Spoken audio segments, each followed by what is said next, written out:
Welcome to Influential Visions.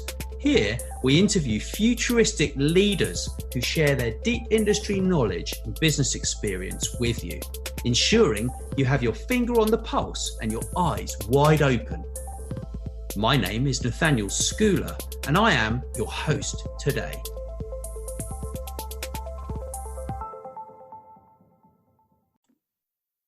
So today, I am actually interviewing Sandra Coyle. Sandra Coyle is at the moment based actually in Africa. You're over there, aren't you? And you're the founder of Coyle Communications, and you've got 30 years experience in global comms with profit and non-profits, right?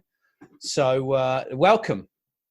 Thank you so much. Good to see you, Nat. I'm very happy to be here today. Looking forward to sharing some of my knowledge with your audiences who I'm sure are being impacted by our new world that we're suddenly in. So Looking forward to the conversation. Super. Me too.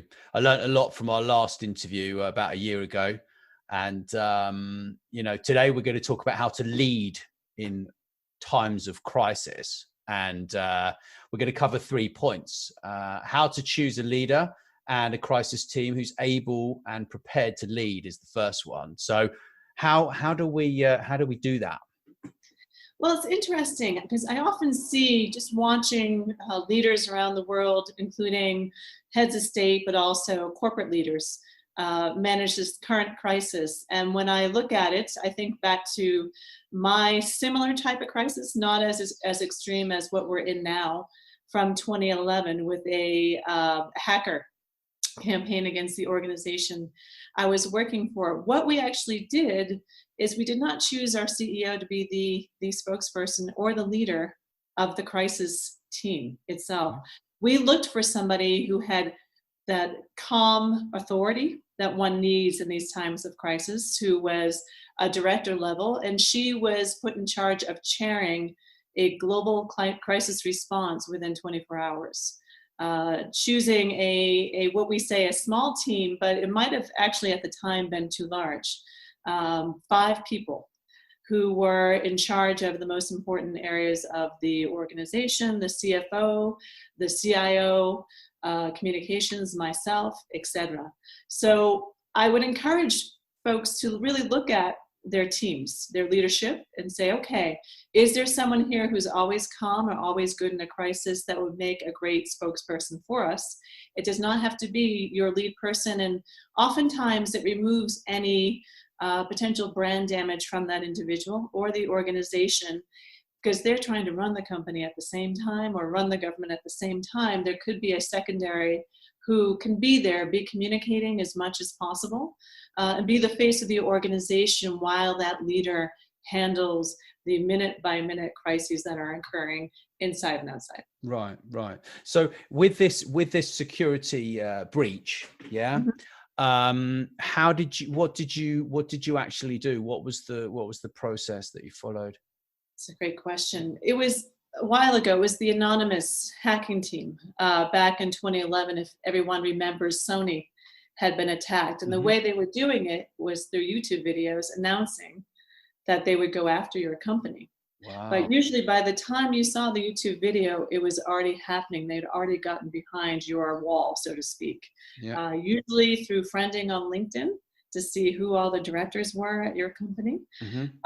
So one morning, being in charge of communications for the Americas region, I came in, I looked at our news alert from Google, and luckily I had chosen videos as well. And there it was. And I played it. And we were in an open plan setting with over 100 people. And there was anonymous saying they were coming after my organization. Wow.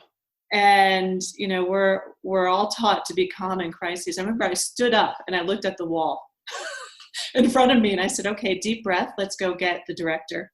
And I talked to him and 2 directors. Within about 30 minutes to an hour, we had formed the beginnings of a crisis team, and we alerted all the ICT directors around the world. So it was a major global company in 140 countries. So we had headquarters in Geneva, but we had offices in Singapore, South America, UK, quite a big office Yeah. in the UK, and the Netherlands. So at that time, we decided, because of our very dispersed offices, we actually contacted law enforcement in each of those countries, including Interpol. So I think within that afternoon, we were sitting down with the FBI in Washington, talking about what was happening.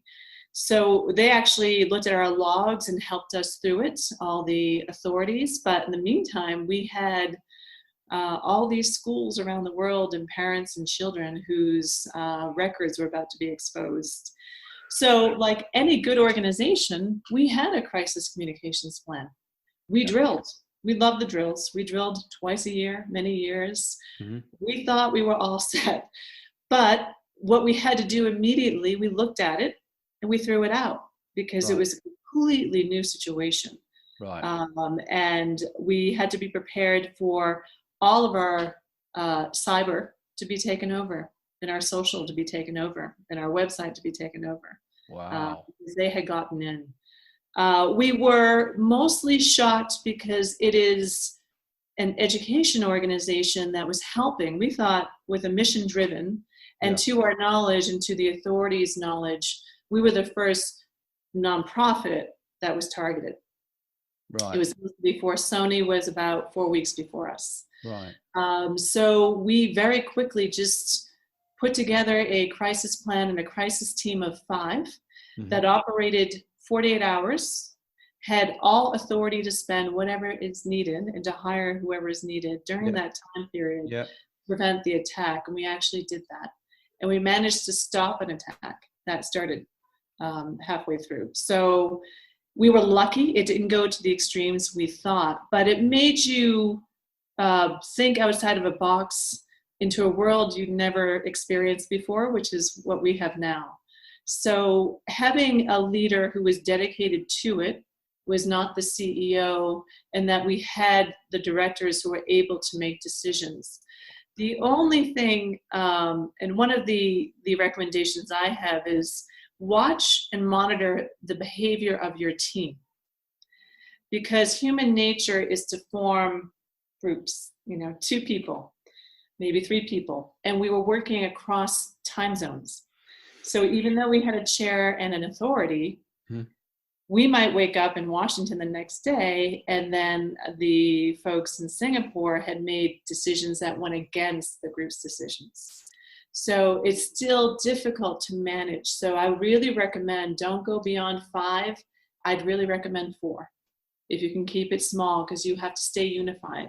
So there's always that push and pull of different factions within that group, and you have to ensure everyone stays unified behind a plan, takes their activities seriously and actually executes them quickly, and will always follow the designated leader. Of course. So when you're talking about a unified plan, you're talking about the communications. You're not talking about fixing a cybersecurity breach, are you? You're talking about comms, yeah? It's actually all of it. Right. So that's what I thought. Has the comms plan, you have the cyber plan as well, the IT division working with the authorities. You have also the legal team. Yes, of course. Team on there as well. And we had the chair, if I remember right.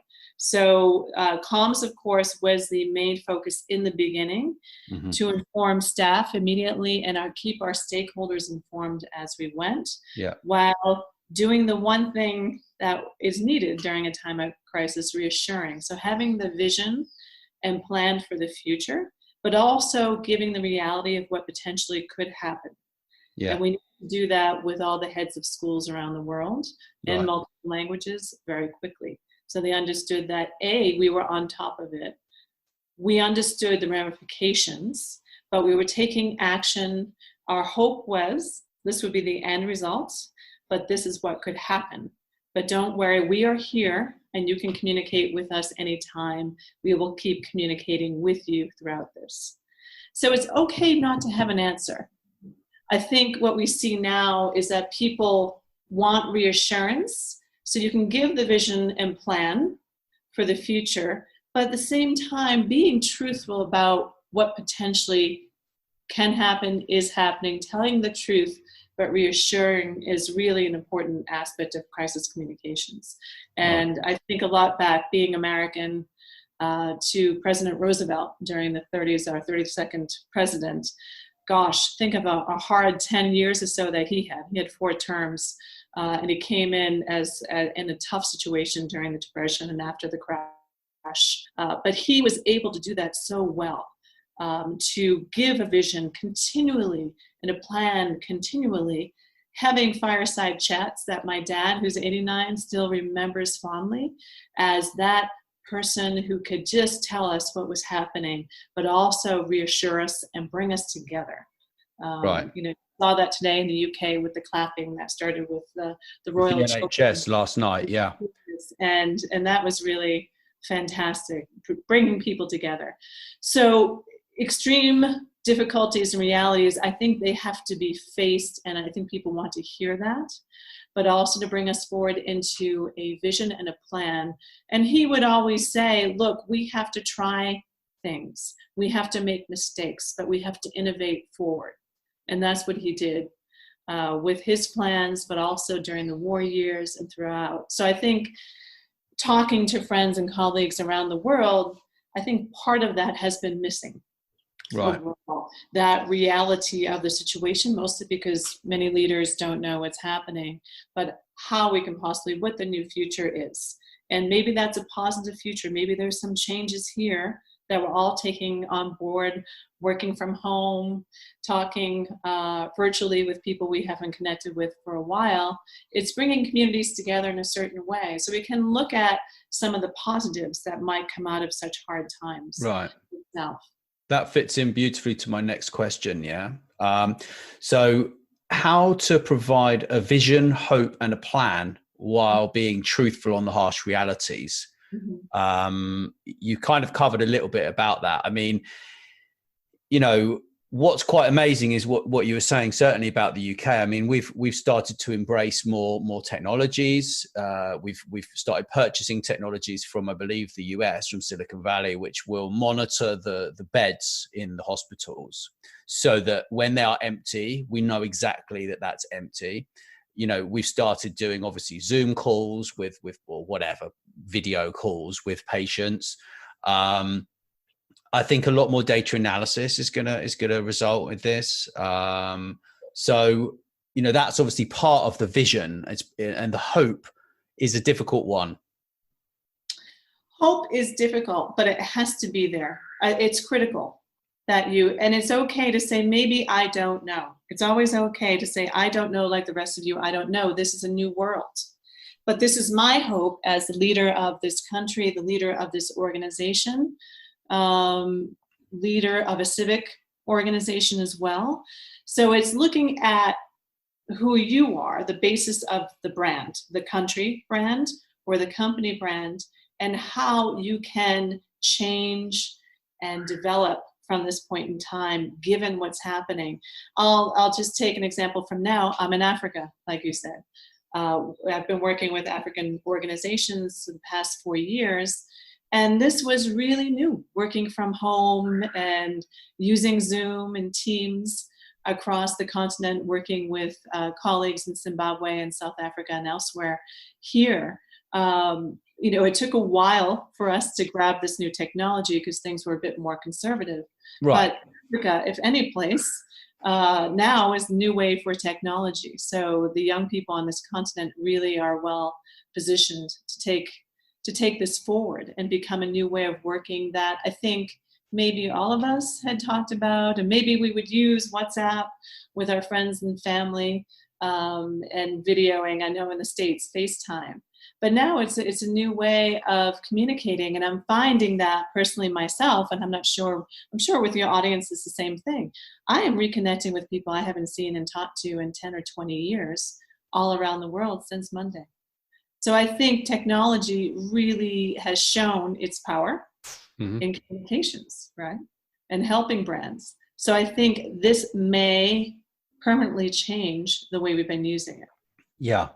I mean, I've been thinking, we talked a little bit before we got onto this call about what I think will come from this. I think that A lot of people will learn new skills. People who are very worried that their jobs are going, I think that there will be a lot of good things coming from this. People are learning new skills. They're learning new hobbies.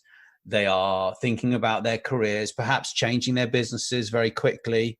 You know, unfortunately, though, there are a lot of people who are paralyzed, who can't actually do anything. And that's what I'm trying to instill, is a bit of hope to those people, which, you know, throughout all of the episodes that I do, I try to add as much value from speaking with people like yourself, and, you know, bringing that positivity to others is kind of, it's absolutely crucial to all communications, right?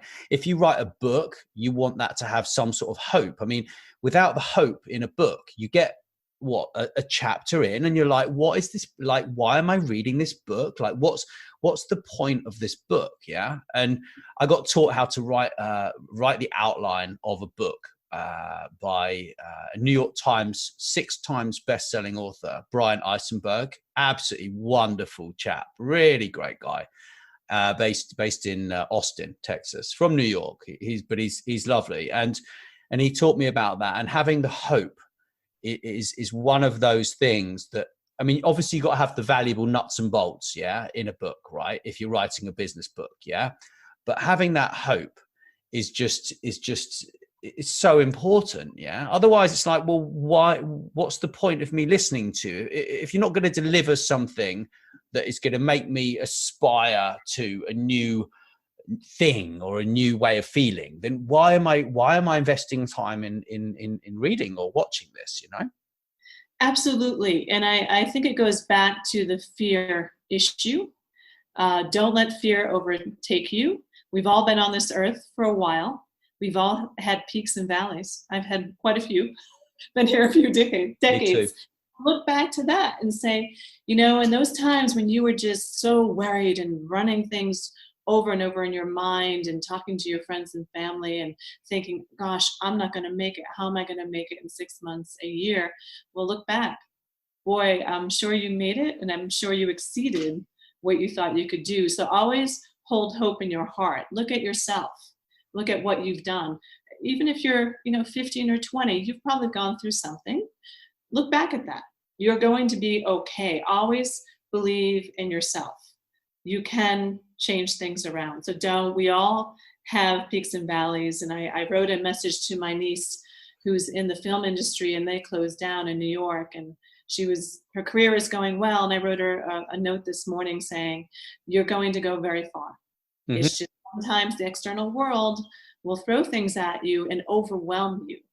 But try not to be overwhelmed. Try to manage the messages that are coming towards you. Maybe don't read the news as much. I mentioned when we were talking that there's this wonderful woman in Paris who's a French teacher, and she's doing live Instagram in the evenings at the same time, and she's reading French literature and poetry, which is helping us all and bringing us all together in the comments, and I'm loving it. To me, it is that fireside chat. She's giving us hope, and she's talking about the beauty of words and literature and how much that means to her, but also it gives us hope in what she's reading. Right. So always have hope. Have that belief in your heart. Things will change. They always change. Right. So that hope can be obviously multidimensional. So it can be, we hope we're going to help our clients to come out of this business problem. We hope we're going to help humanity. We hope we're going to help, there can be multi dimensions, right, to that. Yeah. Absolutely. And with companies, hopefully your audience has looked at scenario analysis, where you try to predict the future. There's some great futurists in the UK and elsewhere who write about this and try to predict the future. But this is a time to definitely manage this crisis now. But look, 6 months, a year, 2 years, 5 years down the road, this is going to teach such valuable lessons, right? Yeah. In every way. The key is, don't forget this after it happened. Apply those lessons. Always go back to those lessons. I think it's human nature just to put it behind us. Yeah. But see what you learned as a company from this. How can you improve your business operations, right? How can you improve your communications with your stakeholders, your brand positioning, etc. Yeah. So, or new markets that may have come available given the crisis. So always look towards the future, be mindful of now, but learn the lessons and don't forget those lessons. I think that's key as well. Yeah. Yeah. So onto the next question. How to throw out your well-prepared crisis plan and address the evolving crisis at hand. I mean, I know you've talked a little bit about that, but can you sort of expand a little bit on that, please? Sure. I think with my example before, you may, and I think it's happened to quite a few people who are listening today and watching, that you did look at it and you thought, well, this is not going to apply. And we have to work very, very, very fast and use our wits and our instinct as a team. So I literally took it and threw it in the wastebasket at the time and wanted to the director's office and drafted up a one-page plan, given what we knew about hackers and what was potentially going to happen. Was it tested? No. Was it 100% accurate? No. Was it right for our brand? As much as we can make it. So don't be afraid to do that, because I think as communications professionals, we get very, wrapped up in our planning, right? Yeah. We have a strategic plan, which matches to the company's strategic plan and KPIs, and we have that crisis plan that we've worked with either internally or with agencies, and we drilled, and that's the Bible. Yeah. Well, no.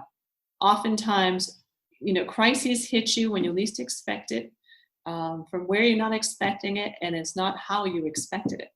So it's the known knowns, the known unknowns. I think I learned that in graduate school, but it will hit you.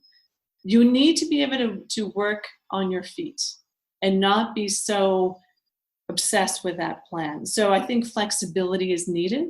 Yeah. You need your confidence as a communicator to voice that to your leadership and also legal team, which may be involved at the same time, and to stand your ground and state your case as to why we need to go in a new direction.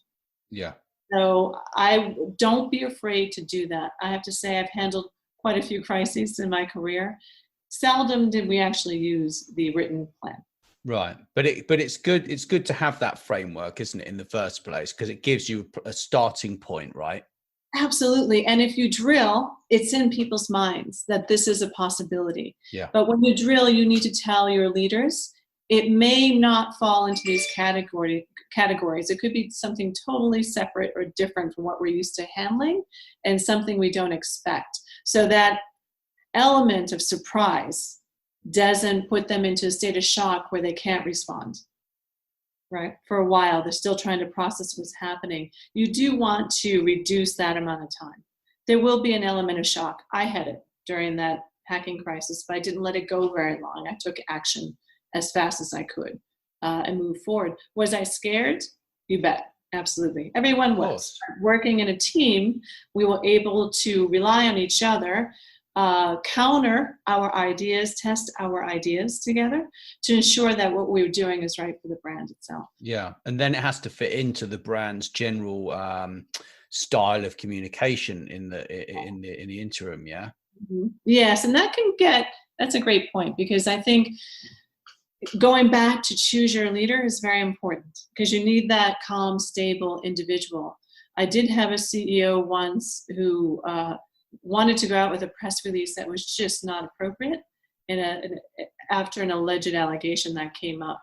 So you really have to make sure that you have that stable individual who will stay with the style of communication and not get it so emotional that they're just attacking across the board and using aggressive attacking language. You don't want to do that. You have to be seen as being calm, stable, thoughtful with your vision and your plan, and able to communicate that while talking about the realities. Yeah. I think a lot of people, when you're afraid and you're in crisis, you want to go. But you have to be a bit more mindful in that and have a leader who is also mindful that you can work with. It's bad and it's hard for a communications professional when you don't have that around you. They spend a lot of energy trying to defend a certain way of going forward.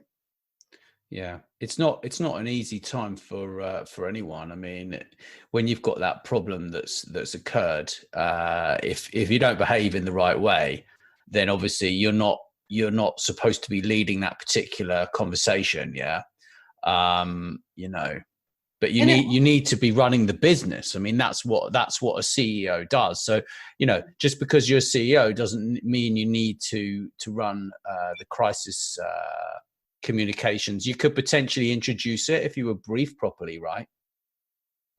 what our director general had done, he appointed a chairperson Mm-hmm. to run the team, who was a director who was so calm, very experienced. Had she ever run a crisis team? No. But she was a great spokesperson. She could dedicate 24/7 for 2 days. We made an end date to that crisis team of 48 hours. Because Right. that's how long we thought the crisis should last. Your crisis team shouldn't last forever, because you are taking them out of the operations of the organization itself. Right. War rooms, as they're known in government as well. Yeah. So, and if you do have someone who maybe you thought was calm, but the longer the crisis goes, maybe they're not as calm, and Mm-hmm. you're having difficulties with the communication, that can cause further reputational damage down the line, right? That's what you don't want. You don't want to add more damage to a crisis. So you have to it's a hard situation because it's moving fast. So you need to ensure that you are looking at, like you said, ensuring it's the same style of communication coming from that brand. Yeah, it's very difficult for a lot of people. I mean, I know a lot of companies that have been put on high alert. I mean, big technology vendors, security companies, and they've been stopped and just said, you can't actually get involved with this. You need to step back a little bit and just we carry on with business day to day, and we're going to just reform and we're going to make a plan and then we're going to go forwards. Yeah, so. It's a very difficult time when you're actually in this crisis. I mean, we're in a global crisis, right? But like, as far as like security hacking, yeah. I mean, how. So to start with, you would put out a very quick press release, wouldn't you? That would just say, we've had a problem. We're notifying all of the people affected. We are taking this seriously. And then what? You do, but I think companies need to remember, first you need to let your people know, right? Because it may not be a known thing among Internally. Because they're going to communicate, and they also may be called by journalists, right? Or contacted through their social media, because they'll start doing a LinkedIn search to see who's working at that company. I need a comment, right? Yeah. You need to kind of close the wagons and make sure everyone is aware internally, and ask them to please run any requests through that comms team. Who's the designated spokesperson? Who's managing that situation for the spokesperson? Yeah. So that's immediate. From there, you work on a statement usually.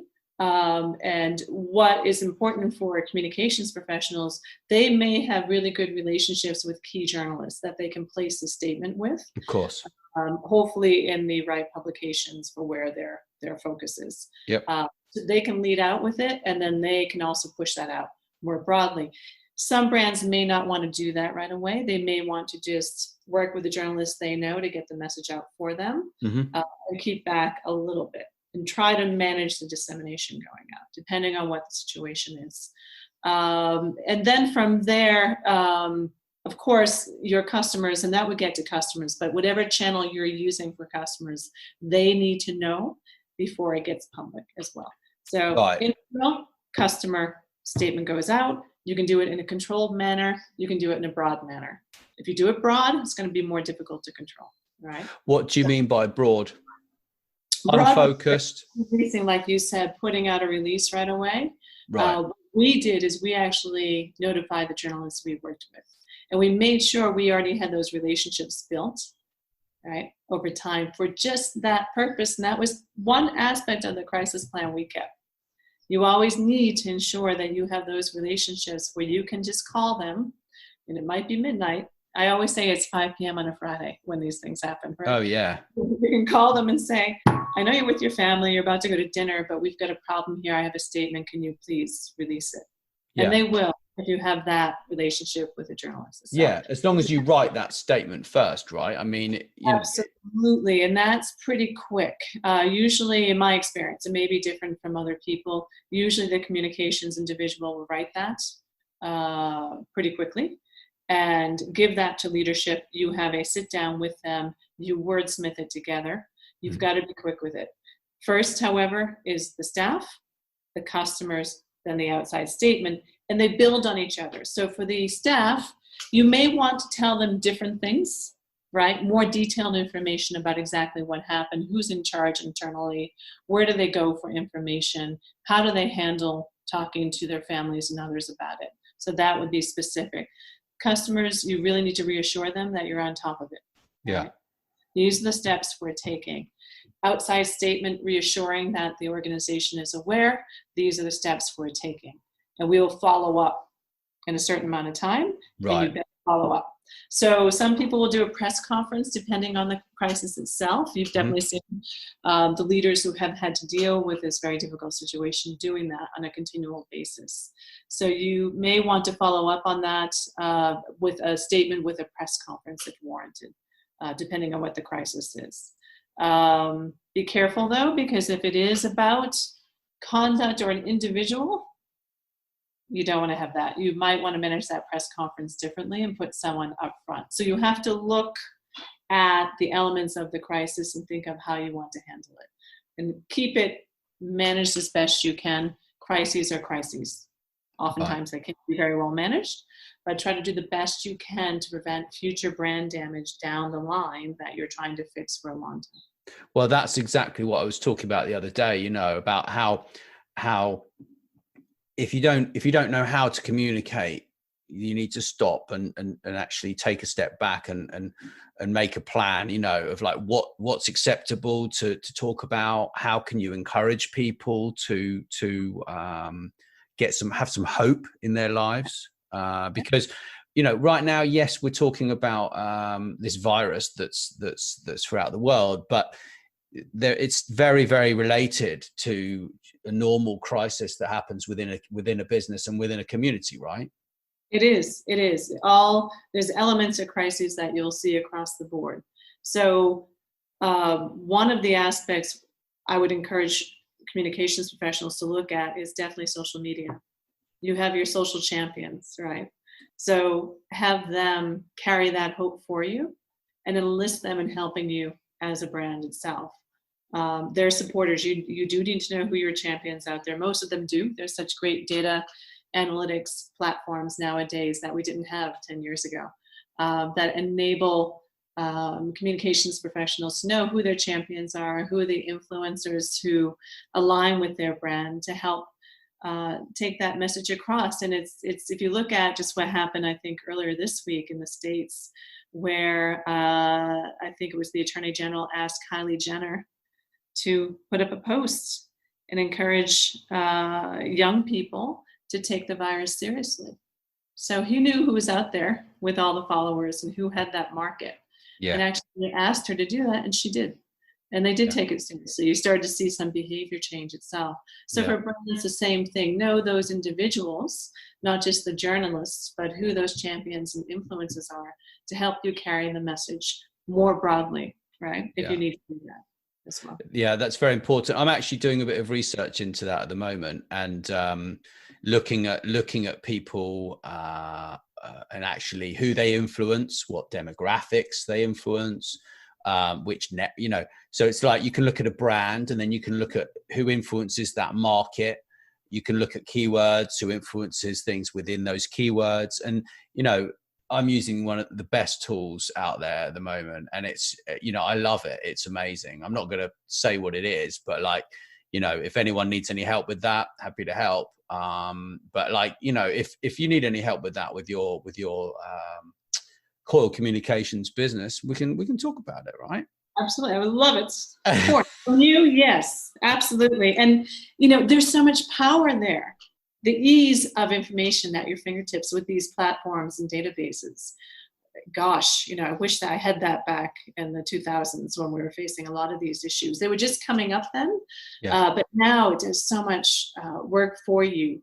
it makes it very easy and very quick, which is what you need in a crisis, to have that Yeah. information. So technology has been great, right? It's helped us actually get the analytics and the data we need to make informed, smart decisions to formulate that vision and plan down the road. Yeah, very much so. And also it means that you can actually extract that audience and then advertise in front of it, so you know that the demographics are right and everything.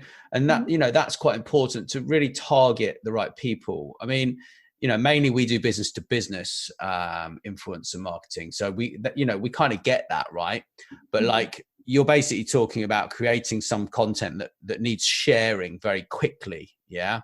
So, you know, what I think around that myself is probably quite similar to your opinion. It needs to be really, really on point. It needs to have a good image, and it needs to have a link to a further piece of content that's written by a good source, because this is another problem, is misinformation. Absolutely. And that's an excellent point. I think just to go back to your first initial point in terms of the analytics and the audiences, that's where Be Prepared comes in. And most communications people have their lists of influencers, Yeah. And champions and journalists, and they need to be able to move on that very quickly. Each day as a communications professional, you're checking that information every morning when you go in. So that's when that can be activated very, very, very quickly. But I think in terms of information, you're absolutely correct. It has to come from what I call the brand voice itself, whoever that known spokesperson is. But if there's also potentially a journalist or somebody else in a profession who has a lot of credibility, they can place an op-ed on your behalf. They can go on television. They can do a podcast or anything like that, talking about the value of your brand and the value of the actions you've taken, while also being critical. They need to be, right? You have made mistakes, but that you can have a collaboration with, so they help you get your message out. And it doesn't need to be, it could be more than one doing that. So you're talking about an industry voice, aren't you? An independent industry voice. So, for example, if you've got a problem that's within the environmental sphere, then you're going to basically know who the most influential people are by running your analytics on social media. And then you're going to analyze who they're talking to, and then how you can influence all the conversations. And then you're going to basically share a piece of content with them, and then they radiate it out, much like what we do with social media as a business. Absolutely. But again, be prepared. You need to develop relationships with these people beforehand, because asking them last minute, they're not going to trust you, nor would they do that. Yeah. So you have to build that relationship at top levels. So your CEO needs to get to know these people, or your board chair, or may even know them from working together in the same industry. But you need to be able to have that, hey, can I WhatsApp you conversation. They can work with you depending on the individual. They may want to write it or go through talking points with you, but you need to give them freedom, because you don't want them exactly just repeating the brand voice. People are smart. They're going to notice if it's the brand voice. You know, you want them to actually go out there, and that's hard for leadership to do sometimes, because you're letting go of control. Well, they worry, don't they? They worry that there's going to be some sort of miscommunication or not in their business's style. But it's like, look, you know, you've got independent industry analysts and industry specialists and experts. Yeah. They know how to communicate with the audience, probably in many cases better than your business does or your organization, if I'm brutally honest. And you need to kind of, I think, actually let them just get on with it, because you've got to remember the most important thing is they have a reputation themselves. So they are not going to put out the wrong information in the wrong tone, because they don't want to hurt their own relationships. And actually, if they do get something wrong, they can turn around and say, well, actually, I made a mistake. This is the real information. And then that actually helps to improve what you're doing as well, which I find very interesting. It is. And really good brands have that spokesperson. And I would encourage professionals, communications professionals, and leadership to look at this model more. I think there's a lot of focus on the brand spokesperson, but corporations tend to use others, right? And I would encourage, particularly nonprofits or international organizations, to really develop your bench, as we say. It's an American term. But make sure you have your spokespeople across industries, across your stakeholder markets, to be able to communicate about your brand from their point of view. It will help you in these situations. Always good too to have more spokespersons available and trained who can take opportunities that come up, broadcast, radio, podcasts, etc., and print. So really don't leave that at the last of the list, and it often is. Bring that up front, because in times like these, it's going to be invaluable to do that. So I strongly encourage looking at who would be willing to, who believes in your brand, big one. You want someone who really believes in your brand and the work that you're doing and the impact that you're making. Because again, that will be picked up if they're not really as connected to you or as believing of the brand. Yeah, I mean, it goes back to, are you being authentic? I mean, that's, everyone. A few years ago, everyone was like, you've got to build your personal brand, and you must be authentic. And it's just like, well, isn't that obvious that if you're communicating something in the wrong way and it's not actually true to who you are, that people are just going to look at you and they're going to know you're fake? I mean, come on. I think now, what's wonderful about now is people have the communications power. It's shifted from the mid to late 2000s, right? Before brands had the power. So now, and people are very vocal, so they'll tell you when that disconnect, everybody will pick up. But it's amazing to this day, a lot of leaders don't understand that. There's still a belief that I can sell this, right? No, there has to be truth. So back to what we talked about earlier, truth about reality of what's happening, a vision, hope, plan. But people are smart, people control communications now. They have a voice, and brands need to respect that. Very much so. Yeah. Well, thank you. It's been absolutely brilliant. I think that's the perfect time to end. You just summed it all up, really. Is there anything you'd like to sort of add? Well, I just want to add, I think my hope is that this advice will help people. If they want to reach out to me, they can, but also to give all the leaders of companies, governments everywhere, from small towns on up, really just kudos for hanging in there. It is a tough job. I know we've all been critical, but being in those shoes during a crisis is difficult for anybody, and I just applaud them for their hard work over the past months, really. Yeah, very much so. And let's hope we get through this quickly, but not too quick, so that everyone has major problems. Yeah, because if we can slow it down, we're going to have a safer ride through, right? I mean, that's kind of what we're looking at, isn't it? Absolutely. And I just want to wish everyone a lot of strength and courage, and keep hope, and look forward to the future while still dealing with the now, but do manage the communications coming to you, news and elsewhere, and enjoy the community that's happening and the connections that are happening around the world, and get strength from that. Yeah. And keep listening, because that's what it's all based upon, isn't it? Listen to the Influential Visions podcast as much as you can. Don't worry. I'm trying. People know that, I think. That's great.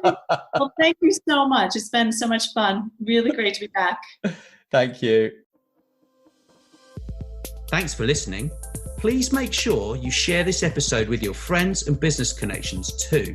And don't forget to drop us a review wherever you listen. Thank you.